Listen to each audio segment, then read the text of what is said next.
कोल्हापुरातील दोन जिवलग मित्रांची सध्या सोशल मीडियावर चर्चा होत आहे. रोहित जोंधळे आणि संतोष माने या दोन मित्रांचा एक व्हिडिओ सध्या सोशल मीडियावर व्हायरल होतोय. या व्हिडिओमध्ये संतोष माने हा रोहित जोंधळेला खांद्यावर उचलून त्याची मिरवणूक काढत असल्याचं दिसत आहे. तू अंगावर वर्दी चढव, मी तुला खांद्यावर घेऊन अख्खा गाव फिरवीन, असा शब्द संतोष माने याने रोहितला दिला होता. रोहित जोंधळे हा भारतीय सैन्यात भरती झाल्यानंतर संतोष माने याने दिलेला शब्द पाळला.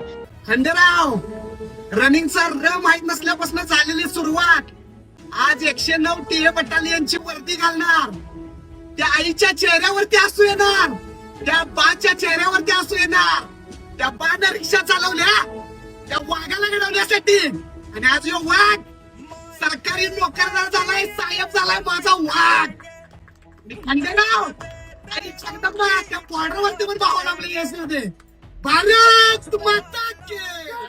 रोहितची भारतीय सैन्यात भरती झाल्यानंतर संतोषने त्याला खांद्यावर घेतलं आणि त्याची मिरवणूक काढली.